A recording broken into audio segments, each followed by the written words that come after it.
Fala, meu aluno, professor Thiago Mena, professor de língua portuguesa. Português é bom demais, este é o nosso canal e a aula de hoje diz respeito a vozes verbais. Vamos entender quais são as vozes verbais que a língua portuguesa apresenta e para que serve cada uma delas, compreender a sua estrutura para que nós acertemos o seu reconhecimento. A língua portuguesa, ela apresenta três vozes. Nós temos a voz ativa, nós temos a voz passiva e nós temos também a chamada voz reflexiva. De maneira bem básica, a voz ativa é aquela em que o sujeito pratica a ação verbal. A voz passiva é aquela em que o sujeito sofre a ação verbal. E a voz reflexiva é aquela em que o sujeito pratica e sofre a ação verbal simultaneamente. Ele é agente e paciente ao mesmo tempo. Isto caracteriza a voz reflexiva, até mesmo a ideia reflexiva. Bom, este é o conceito básico que nós aprendemos ao longo da nossa vida em relação a vozes verbais. É ou não é verdade? Mas quando você apenas utiliza este conceito bem básico, bem simples, para o reconhecimento de vozes verbais, você pode ser induzido a erro. De fato, na voz ativa, o sujeito pratica a ação, e na voz passiva, o sujeito sofre a ação, e na voz reflexiva, o sujeito pratica e sofre a ação ao mesmo tempo. Mas é de suma importância reconhecer a estrutura, entender o aspecto estrutural de uma destas vozes aqui. E eu estou me referindo exatamente à voz passiva. É muito importante compreender bem a voz passiva para você chegar a uma conclusão em relação às outras vozes. Preste atenção aqui. A voz passiva, ela se divide em duas. Existe a voz passiva chamada analítica, também conhecida como voz passiva verbal, e existe a voz passiva chamada sintética, também conhecida como voz passiva pronominal. Só existem estas duas, voz passiva analítica e voz passiva sintética. Do ponto de vista estrutural, a língua portuguesa diz que para termos uma voz passiva analítica, nós dependemos da presença de uma locução verbal. Porém, não é uma locução verbal qualquer, meu aluno. É uma locução verbal específica. Você depende da presença de uma locução verbal que tenha a seguinte formação. Uma locução verbal formada pelo verbo ser, mais o particípio de um outro verbo qualquer, pelo verbo ficar, mais o particípio de um outro verbo qualquer, ou pelo verbo estar, mais o particípio de um outro verbo qualquer. São apenas estas situações, os verbos auxiliares desta locução verbal são apenas estes verbos, Thiago? Ser, estar e ficar? Claro que não. Existem outras possibilidades, existem outros verbos auxiliares que podem caracterizar esta locução verbal específica. Porém, vamos nos prender apenas a estas locuções verbais, a estes verbos auxiliares. Já é o suficiente para você acertar na sua prova. Legal? Destas três locuções verbais, existe uma que é a mais badalada, que é a mais cobrada nas provas escolares, na prova da sua escola e até mesmo nos concursos públicos, que é o verbo ser mais o particípio de um outro verbo qualquer.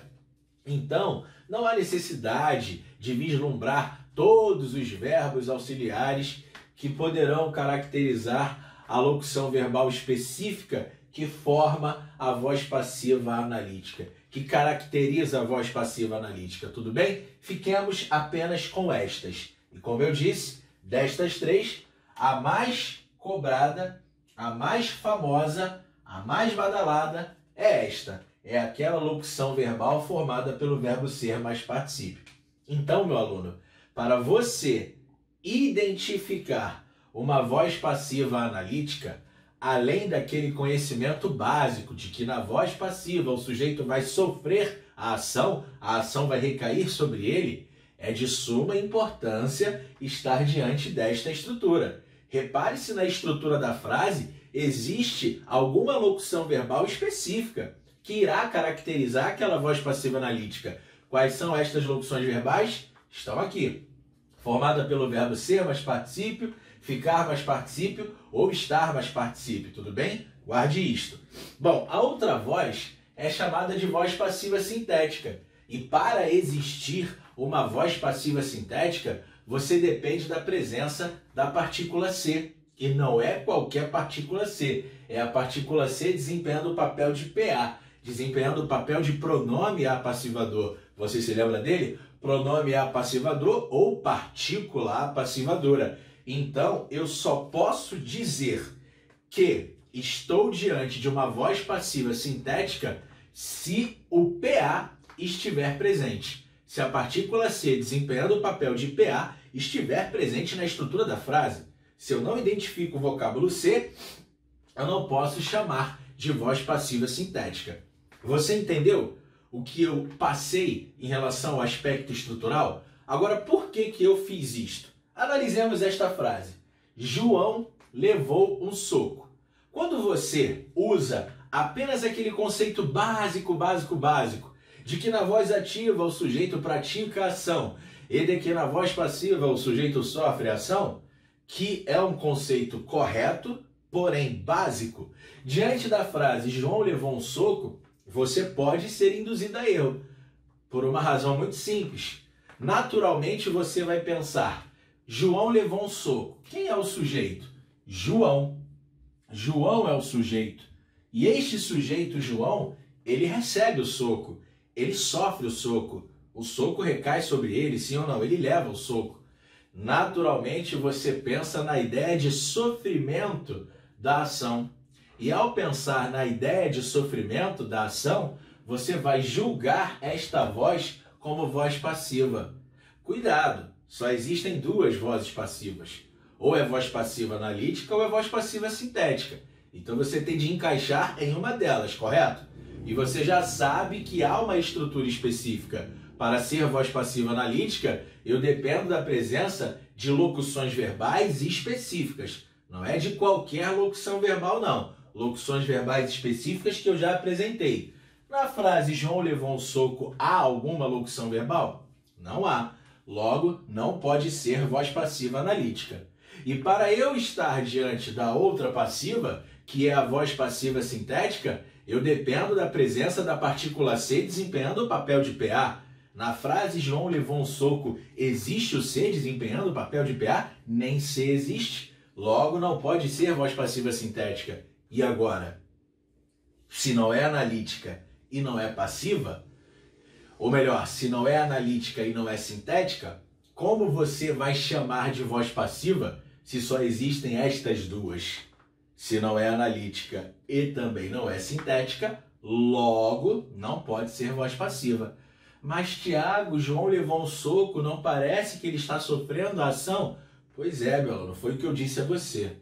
Na realidade, na frase João levou um soco, o sujeito João, do ponto de vista sintático, ele não sofre a ação de levar um soco. Ele pratica a ação de levar um soco. Isso do ponto de vista sintático.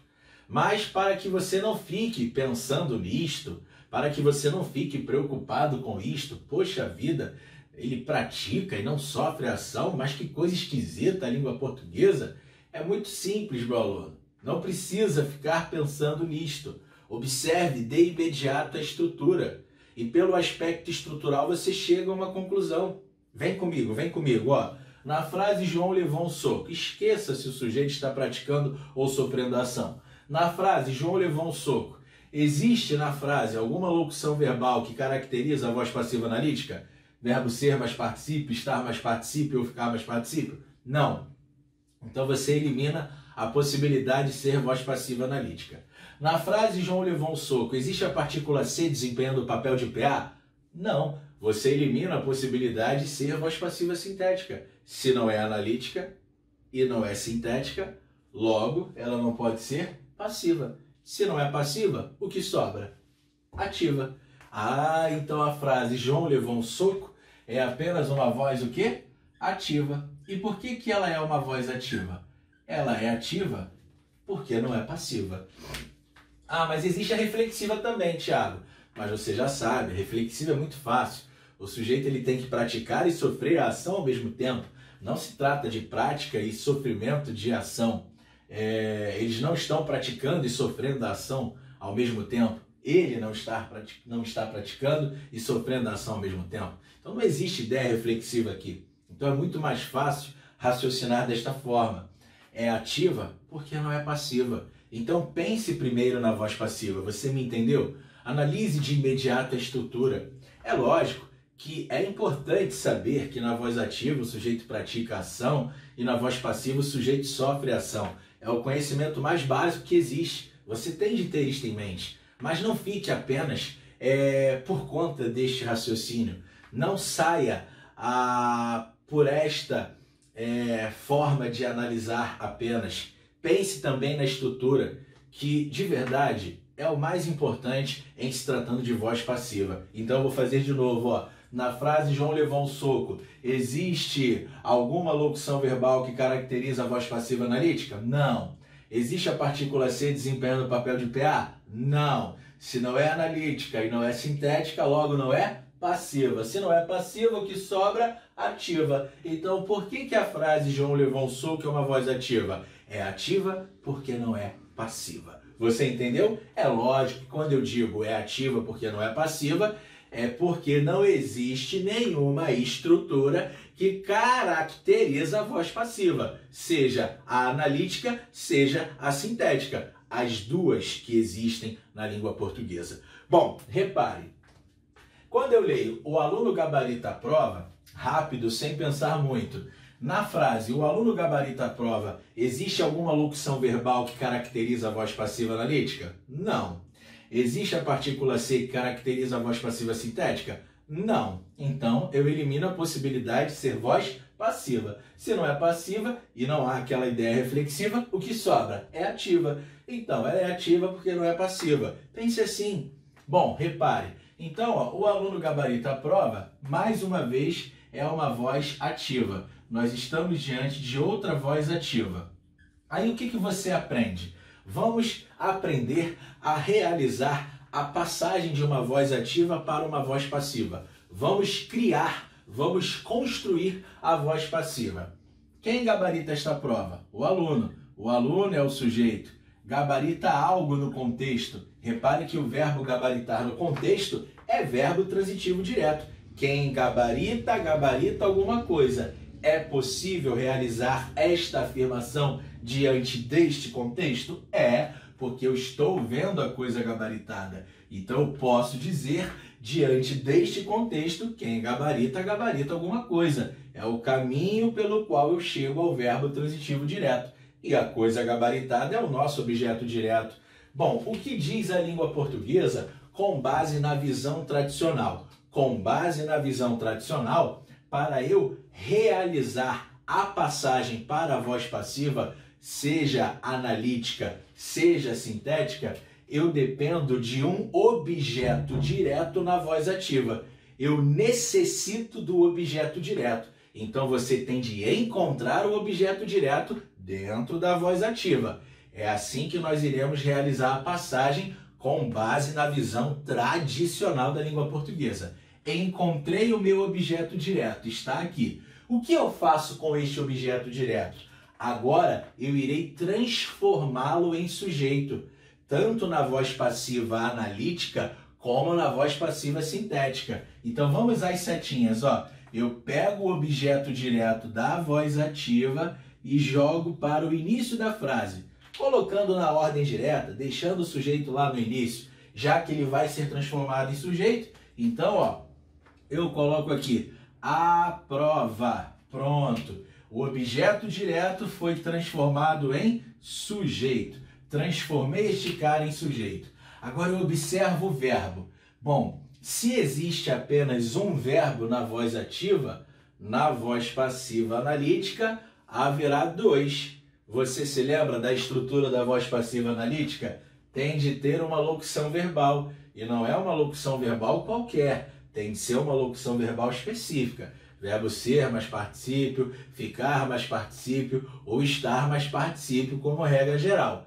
Eu vou usar o verbo ser mais particípio, pois eu já disse a você que é a mais famosa. Bom, então eu vou criar uma locução verbal em que o verbo auxiliar vai ser o verbo ser, mais o particípio do verbo que já aparece aqui, que é o verbo gabaritar. Então, se existe só um verbo aqui, se existe apenas um verbo na voz ativa, agora haverá dois. Usando o verbo ser, vai ficar assim, ó.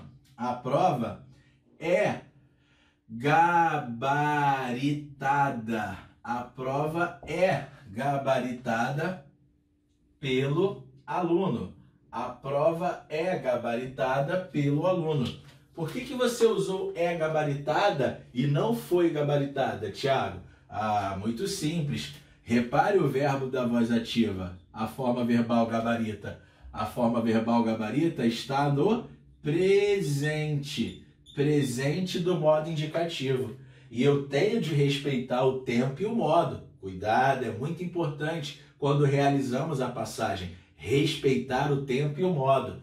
Se na voz ativa nós estamos diante de um verbo no presente do indicativo, no momento em que eu realizo a passagem e acabo criando a locução verbal que caracteriza a voz passiva analítica, eu tenho de respeitar o tempo e o modo. Então, é gabaritada, o verbo ser, eu sou, tu és, ele é. O ezinho está também no presente do indicativo, tá legal? Então, aqui nós estamos diante da nossa locução verbal, que é a tal da locução verbal que caracteriza a voz passiva analítica. Repare, ó, verbo ser mais o particípio de um outro verbo qualquer. Então, o verbo gabarita foi transformado nesta locução verbal, ó. Foi transformado em uma locução verbal. E o sujeito da voz ativa, quando presente, e aqui está presente, ele está explícito, ele aparece. Quando for um sujeito explícito, quando for um sujeito aparente, escrito, ele vai ser transformado nisto aqui, ó. Repare, o aluno virou pelo aluno. E o que é o pelo aluno? Pelo aluno é o que nós chamamos de agente da passiva. É o velho e famoso agente da passiva. É quem pratica a ação é o aluno, só que dentro da voz passiva. Logo recebe o nome de agente da passiva, tá legal? E esta voz, então, acabamos de construir a voz passiva analítica. Repare, a voz passiva analítica. E o que caracteriza a voz passiva analítica está aqui, ó. Verbo ser mais particípio. Esta estrutura denuncia que nós estamos diante de uma voz passiva analítica. E você percebe que o sujeito à prova, ele sofre ação. É um sujeito passivo, é um sujeito paciente, tá legal? Bom, mas agora vamos criar a voz passiva sintética. Então agora eu tenho de colocar a partícula C desempenhando o papel de PA. Como é que vai ficar isso aí, ó? Eu gabarito, tu gabaritas, ele gabarita. Continue respeitando o tempo e o modo. Nós iremos ter gabarita-se. Gabarita-se a prova. E você vai parar aqui. Nada de colocar gabarita-se a prova pelo aluno. Por que você não coloca pelo aluno? Porque na voz passiva sintética, no português contemporâneo, não aparece agente da passiva, tá legal? Então, na voz passiva sintética, não iremos encontrar este camarada que recebe o nome de agente da passiva, que exerce a função sintática de agente da passiva. Agente da passiva iremos encontrar apenas na voz passiva analítica. Depois eu irei gravar um vídeo esclarecendo apenas o agente da passiva, para que nós possamos compreender melhor o agente da passiva. Por ora, guarde esta informação. O agente da passiva aparecerá apenas na voz passiva analítica e não na voz passiva sintética. Então, pararemos aqui. Gabarita-se a prova. Repare Quem gabarita, gabarita algo. Verbo transitivo direto mais a partícula C, entre PIS e PA. Verbo transitivo direto mais o seu C é PA. Pronome apassivador ou partícula apassivadora. E quando nós encontramos o PA, o pronome apassivador, cuidado. O que aparece na sequência é o sujeito, tá legal? Eu sei que dá uma vontade de chamar a prova de objeto direto, não dá? Gabarita, gabarita algo, gabarito o quê? A prova. Você não fica com uma vontade de chamar esse cara de objeto direto? Mas você não pode chamar. Quando aparece o PA, aquilo que parece ser o objeto direto será nada mais, nada menos do que o sujeito. Por quê, Thiago? Eu já disse a você. O objeto direto da voz ativa, ele é transformado em sujeito, tanto na voz passiva analítica como na voz passiva sintética, meu aluno. Isto não muda, seja na voz passiva analítica, seja na voz passiva sintética, o objeto direto da voz ativa, ele é transformado em sujeito. E guarde esta informação, sempre que vermos o PA, nunca iremos encontrar um objeto direto, iremos encontrar um sujeito, mesmo o verbo sendo transitivo direto. Legal?